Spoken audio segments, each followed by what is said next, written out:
Shout out to Kobe Bryant, man. RIP to Bean, man. Yeah, that was tragic, man. But their Lakers organization, I think the city of LA is actually giving him a avenue. I think it's from Olympic on Figueroa from Olympic to MLK. So almost pretty much down there to past USC and all that. So they which is fantastic, man. I think if they're really moving forward with that, man. But before we begin, let me go ahead and share it with my peoples. Hold on one second.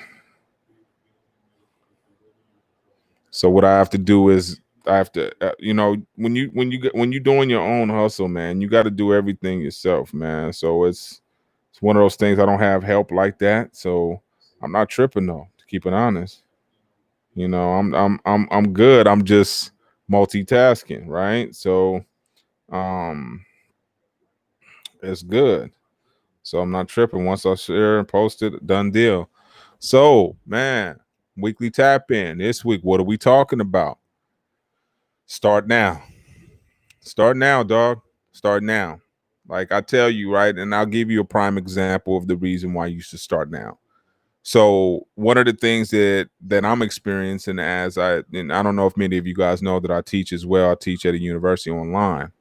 And one of the things that I'm noticing now is that a lot of the equipment that you use for online teaching is not available. So cameras, laptops are scarce. I mean, Best Buy has a few, and some of the things, earphones, mics, a lot of this stuff is in high demand, so it's really really difficult to get. So, if you don't start like I started on this stuff, I start saying I want to really get good at online. I want to do more video. I want to do more audio. I want to get better at my podcast. I want the sound to be a lot better. So I invested in a mic. I invested in the 1080p Logitech, which is the camera that I'm using right here. See it HD and whatnot. And I got that. That was $60. Now these things are $300. Now, if I would have bought six of them kind of anticipating this, then I'd be in a better position. Also would have bought a bunch of Lysol as well. But nonetheless, I started collecting things. I have a audio recorder that I can go out and record on my podcast, catch all the audio. I can do a lot of stuff. I'm pretty much my own production house. I can do video. I can do everything in house. I have two laptops. I have, so I got speakers. I have Bluetooth. I have a lot of different things, and I'm prepared. And I started to do that because that was kind of the direction that I wanted to go. And lo and behold, now a lot of people are starting to have to develop their own studios at home. They're starting to have to do a lot of different things at home. Another one was gym equipment. Gym equipment not being here, and I started collecting my own. I got a battle rope. I got a kettlebell. We just bought a slam ball. I have a weighted jump rope. We have bikes. So a lot of things that we started to do a long time ago, we're starting to see the fruits of now. And that same thing holds true in life. When do you plant your beans, right? And how much patience do you dedicate towards these beans and them sprouting, right? And the harvest once you do plant the beans, right? A lot of times we don't think about it. We just wait on the harvest. Like we sit there, watch people eating their corn. We watch people eating their plates of food or whatnot, right? And we sit up there and get envious, like, man, man, you got ribs on it, you got chicken. Yeah, but he grew the chickens from when everybody else went to the club, he had to go back there and clean up chicken poop and make sure the chickens were fed and had to, when everybody was out at the lake and chilling on Saturdays and oh no, they was back in there and making sure that the corn was harvested or getting the proper nutrients. And they were tending to whatever plants they were planted at that time and made sure that their harvest was proper. And a lot of times we don't want to do that. We don't want to start because it's not sexy at the beginning. The start of a workout sucks. You're not warmed up. You're not big, so you can't even see yourself in the mirror to get any type of inspiration. It's the beginning, right? When you start school, starting any type of new venture, you're usually at the bottom and you're at the lowest level of understanding. So it sucks ass. But how are you going to get to stage 2 if you don't start at stage 1? Right? Everybody has to start at stage 1. Some people may skip, but I tell you, at the end of the day, it's reflective, right? Look at our president. skipped a lot, and look at his insensitivity and just sheer not connection, right? He's not connecting with anyone. So when you look at these things, you need to start something and be okay with being a novice. You're not going to be an expert at the beginning. I have to tell my son that a lot. He gets frustrated because he's not good as soon as he starts something. Well, if you don't make mistakes and you don't learn the intricacies of whatever game you're playing, right? You don't understand the rules. You don't understand where to get the advantages because you haven't studied it long enough. How are you going to think you're going to win? You're going to come across a competitor that's going to clean your clock who's been doing it longer than you. They often talk about billionaires and millionaires, right? And what the average age of a millionaire is like 50, like late 40s, 50s, right? But we fall in love with the Mark Zuckerbergs, the other guy for Snapchat, the ones that we see who are these anomalies, right? Who are these standouts? Who are these, in terms of your data, it's some of your way over here data, right? That doesn't make a darn bit of sense. Outliers is what they call them, right? But that's the thing that we tend to focus on, and we don't realize that things take a really long time to build. So you need to start now. You don't have an endless amount of time, and you don't know what tomorrow is going to bring. But if you start something now and you document it and you make sure that your kids and your family understand what you're doing, people can continue it even in the event that you may not be able to continue. You got to plant the seed now. You got to plant the seed of entrepreneurship if that's something you desire. You got to plant the seed of, if you like your kids to go to med school, you need to start planting that seed now. Med school. Let's go look at them. Let's get you interested. What part of the body are you interested in? My wife was talking about buying him a skeleton so we can start studying bones and all that stuff. And this is the time to do it. You need to plant the seed.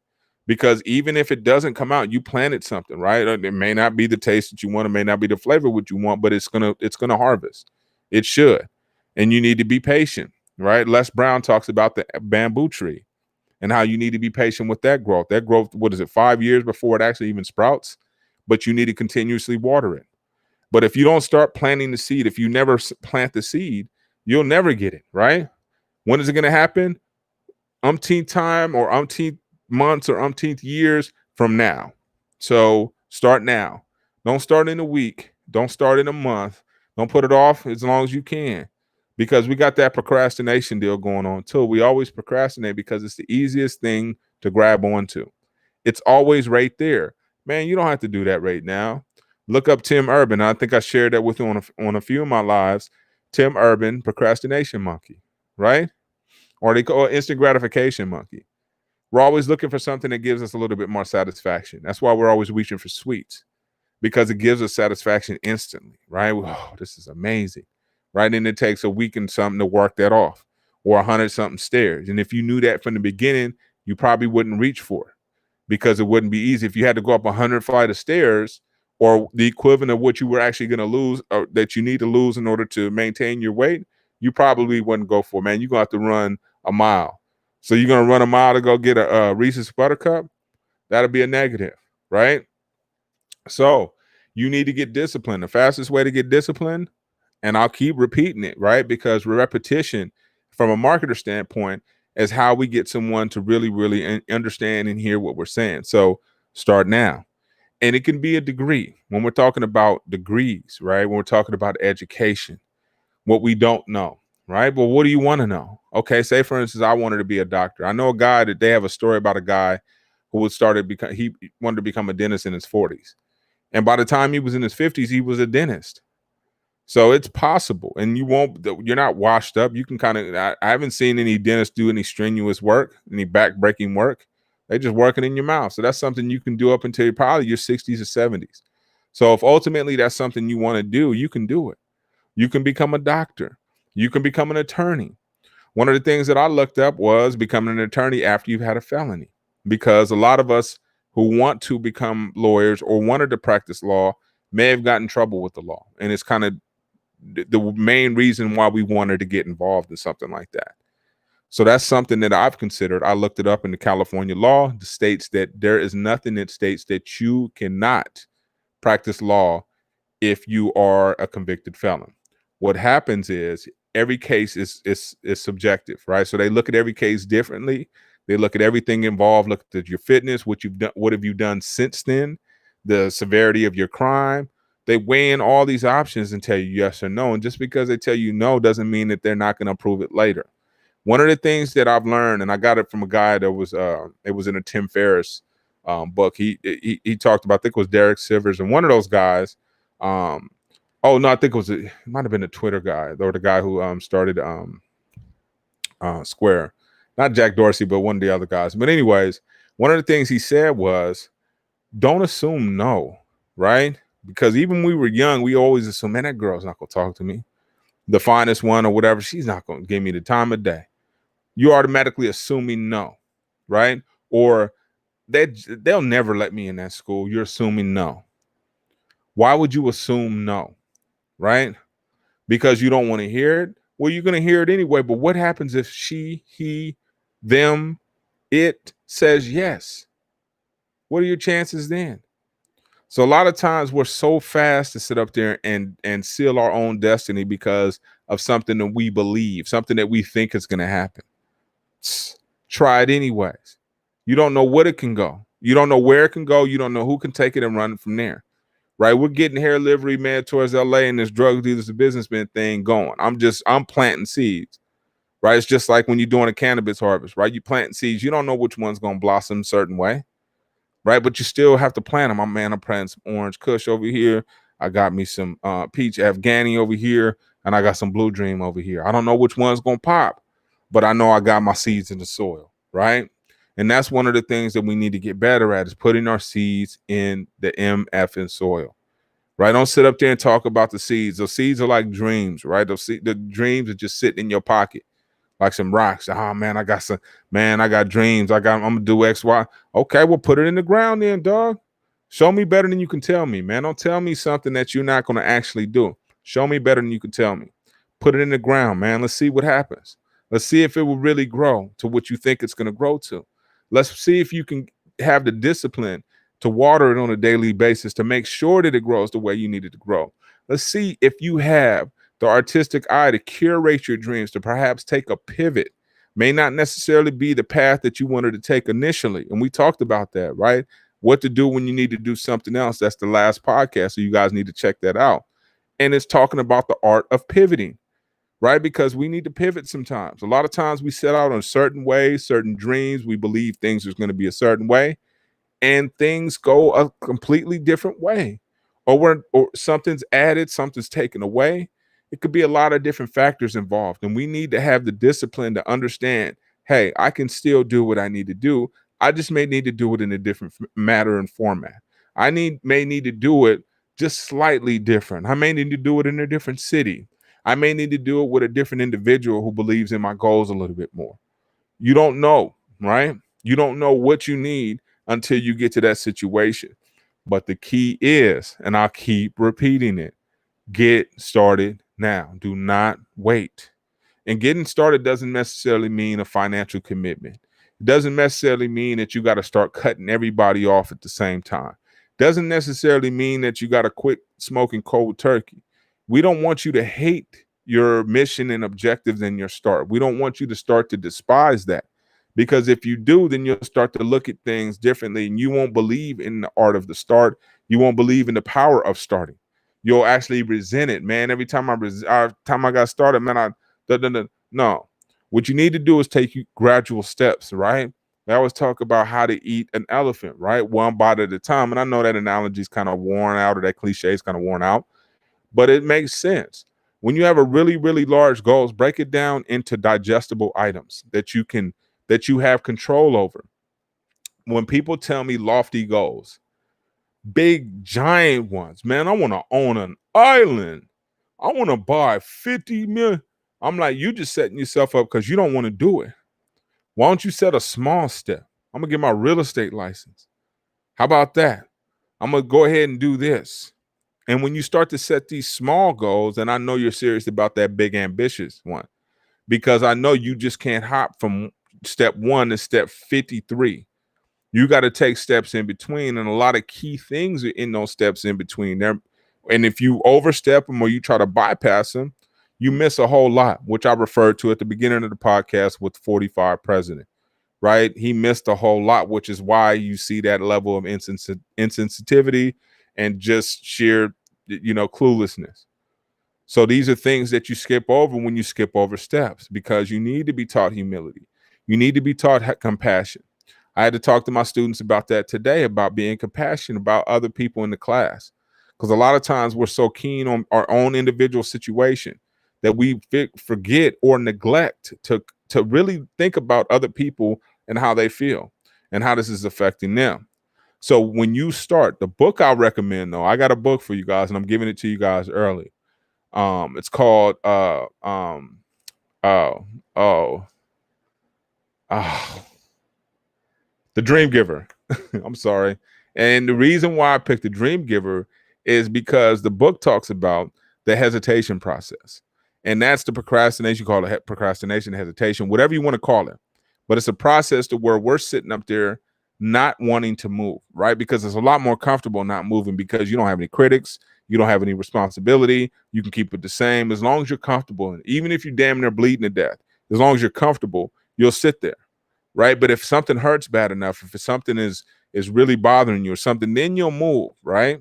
And that's what it talks about in there. And and when you move, other people have to move with you. Other people have to change with you. So when you start something, you're either going to get people that are going to try to back away from you, or you're going to get people that try to embrace you and try to catch that same, similar to when they're riding bikes and you can catch the momentum or the air or the wind of another bike rider. A lot of times you'll have people doing that. So I need to be around initiators, right? Because a lot of times I'm an initiator. I started, I want to get going. I want to get, hey man, what do we need to, what's the first step? Because I'm not about a lot of conversation. I'm not a lot about a jibber jabber, man. I want to do this. Okay, well, what's your first step? Right? When you talk about the show I like is The Prophet, because he breaks it down. What are you doing? What is the first step? Why? And when you start to microanalyze your own moves like that, what is my first step? Why? Do a lot of research. But let me caution you, there's a caveat with that. Don't do so much research that it discourages you, right? If you got that gut feeling that you feel like you're going to do something special, not just because, and not just some random ass idea. It's well thought out. You've asked a lot of people and you have this burning desire to move it forward, right? Because who would have thought that LA would have a line around the corner for some hot chicken? Right? You'd have told some, hey man, I'm gonna make this spicy hot chicken. Like, man, the Colonel Sanders does it better. You Popeyes got spicy chicken. Yeah, but I'm gonna do it different. And he got started, whether it be Nashville, whatever the cat, I think it's Holland Raised, it's a cat in LA. But he got that started. And he competed with KFC. He competed with all these other places, and he set the market, right? He's the category guy. He's the first, the law categories, he's the first. I'm the first in LA to do this. And then you saw a bunch of other chicken spots that were similar to him popping up all around Los Angeles, but he's the leader. He's got the most Yelp reviews, the whole nine, because he got started. We got started with the hair company, first in LA, delivery. Such and such, I think she delivered too. Man, I don't care what you talking about. She ain't doing what we about to do. And you got to have that type of confidence in whatever you're doing, that you're going to make it somewhat unique enough in order to stand out, right? And you got to get away from the noise. And the noise is going to be people who tried some of the things that you're trying, right? They're going to try to talk you out of it, whether they do it subtle or blatantly in your face. And subtle means, yeah, that's a pretty good idea. And then they'll bring up the economy. Man, the economy's tanking. Man, people losing their jobs. Man, and that's a subtle way of jabbing your business idea, right? Like you're not going to make it or whatever the case may be. So you got to be really careful with the subtle jabs or the blatant ones. Man, for real, you about to try that? That's another one, right?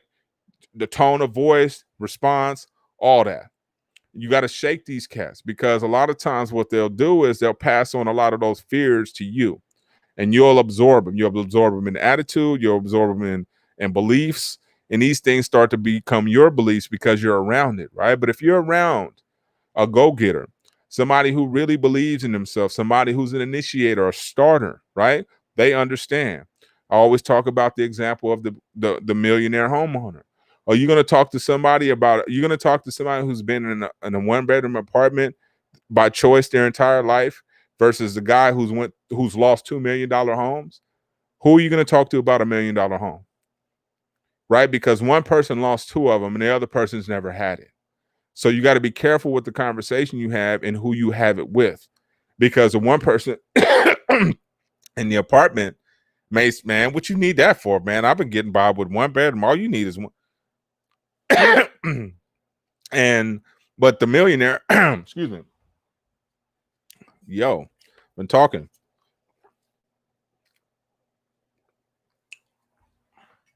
But the guy who's lost the house twice is going to tell you what kind of party you have, what kind of tax advantages come with that, because they don't tell you about the tax advantages or some of the advantages you get with becoming a homeowner. They don't tell you a lot of these things, right? So these things you find out later. So that's the key, is understanding the game. One, first of all, understanding what you're getting into. And then second, you have to start. You have to start. You have to start, and you have to surround yourself with the right people who are going to help you think this through, because 90% of it's going to be mental. I'm going to tell you like this, and serendipity. And what I mean by it is random ass luck. But the more you're out there searching for this random ass luck, the more you're out there willing to bump in this random ass luck. Because you don't, random ass luck doesn't come to the door. I'm going to tell you that right now. It doesn't knock on your door like, hey, man, what's up, dog? You need something? It doesn't happen like that. Random ass luck shows up when you show up, and you happen to be serendipitously being in the same spot, right? You happen to be over here. You happen to overhear this. You happen to be in the mix when such and such passed by. I remember we were in Venice and pulled up the bus, and this cat pulled. He was like this well-known cannabis dude from Jerusalem, one of the most well-known dudes. I Googled the cat. He's the truth, but he couldn't take the bus. Just was blown away. You guys are doing what? Da da da da da da. Wow. It was impressive. But being in the right place at the right time exposed my brand to this cat, right? Being in the mix, I couldn't expose my brand to this cat, had me sitting in the house. That's the key, man. You got to put yourself in traffic. You got to put yourself in position to get lucky, right? You can't do a lot of things sitting in the house. You can't shoot anything with your pistol in your holster. You're gonna have to break it out sometime and see if it really works, man. Clack that thing and as Wyatt Earp says, skin that smoke wagon, right? You're gonna have to put some skin in the game. You're gonna have to try some stuff. You're gonna have to start now.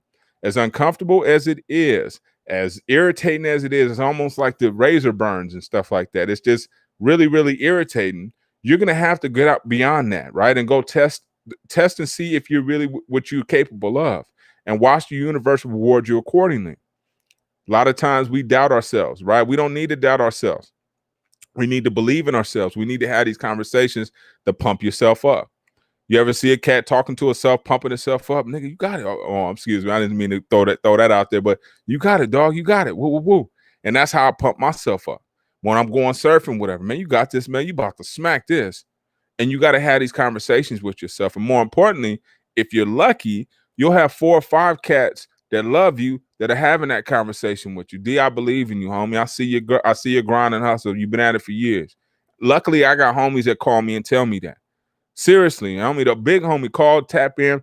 Hey, D, love what you're doing, dog. That's love, man. I seen you grow from this to that. Wooty wham. And these is cats that I really respected in the game. Like the game, it was heavy stuff. It wasn't no lollipops. So when cats are coming back saying they expressing the love and appreciation for what you're doing and changing the game and having an influence perhaps on what they're doing, that's the reward. But the more you start, the more you move towards your goals. You want to change the world. People are watching you all the time. People are watching to see if you're really serious, to see what consistency looks like. Because a lot of people don't know what consistency looks like. They don't know what going in the hole and coming back out. From 2003, when I came home from the pen, to basically 2010, I was grinding, starting work, finishing my degree, all that up until 2012. I didn't emerge on the business scene until 2014. So that's 11 years in the hole from leaving from the D game. In the hole, grinding, digging out dirt, taking L's, all that. You know what I'm saying? Trying to figure it out. Trying to figure out who I was. Tested the corporate waters. Didn't like that so much. Realized I had a knack in motivation and also instruction. So I started to lean towards academia, and I like it, and entrepreneurship, and I like it. But combining them both gives me a freedom to spend time with my family. So I'm loving it. So I started.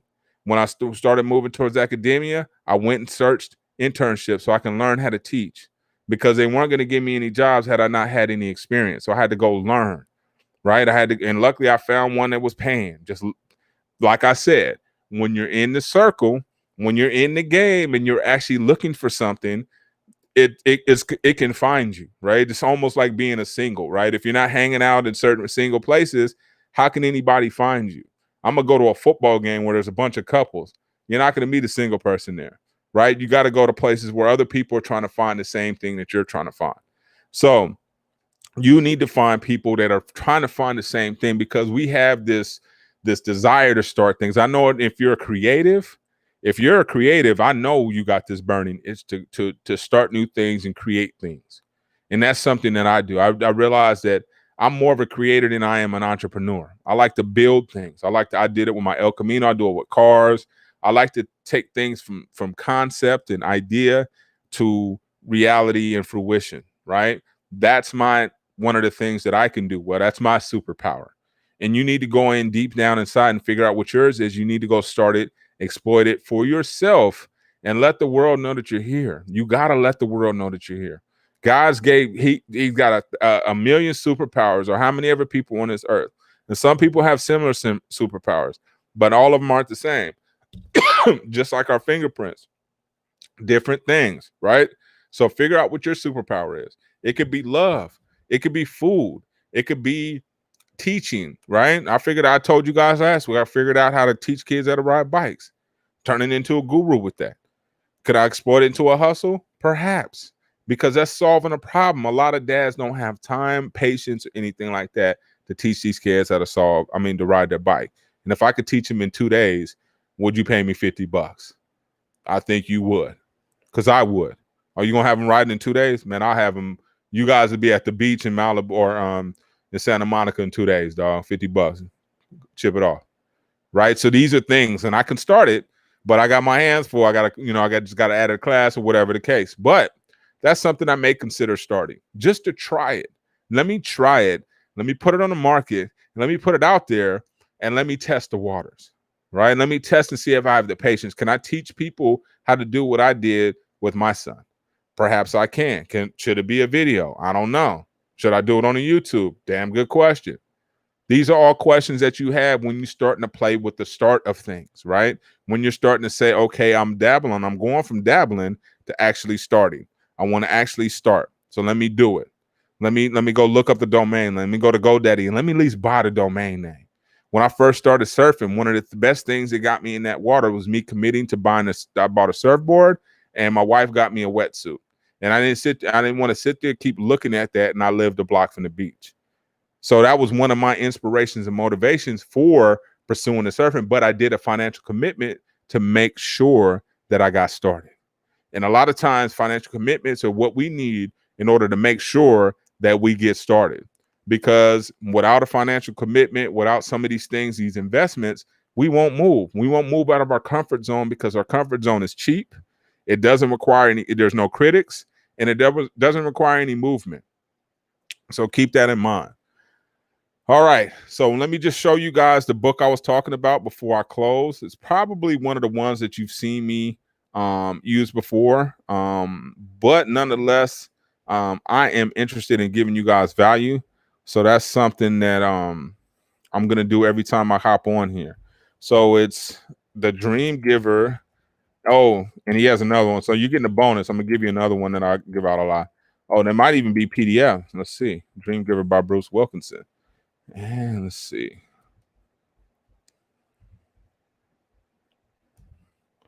There we go.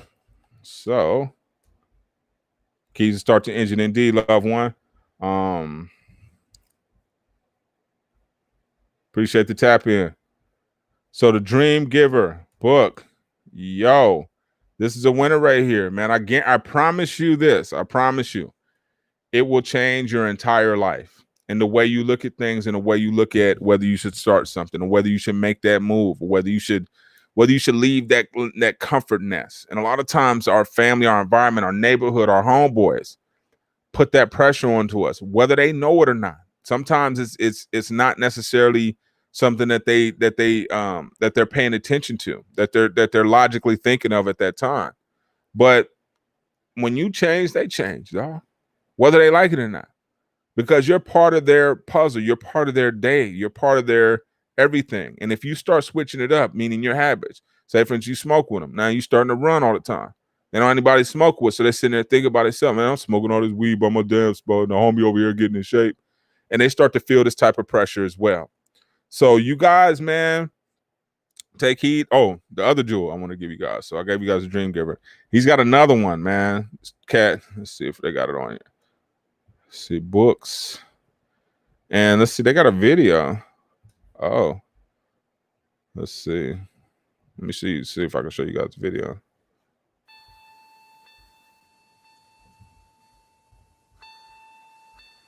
Let me see. Yeah, you guys can see it.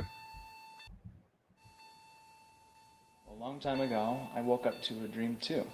It came with a long white feather. It was a wonderful dream. I left it on my windowsill, waited for a chance to You guys probably can't hear that too well, huh? It never seemed possible. Yeah, I don't know why it's not. I think anyways, yeah, so we ain't gonna trip off of that. But the Dream Giver is good. The next one I want to show you guys really quick is, it's amazing though. I'm telling you right now, you guys will love that. Secrets of the Vine. Another book by Bruce Wilkinson. Let me share this with you guys so you guys can see that.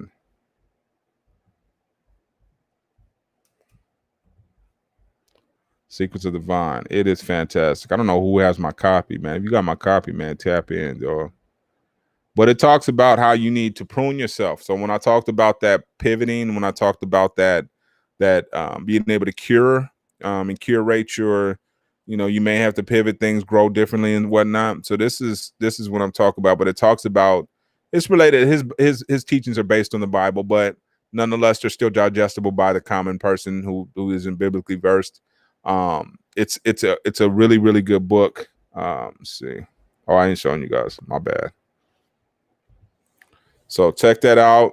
Those are my two suggestions. I'm 1 minute over, and I promise to get you guys out of here. So make sure you guys tap in next week for the weekly tap in. I'm always dropping jewels. Make sure you guys bring your security guard because you don't want to walk away with all these diamonds. Holla.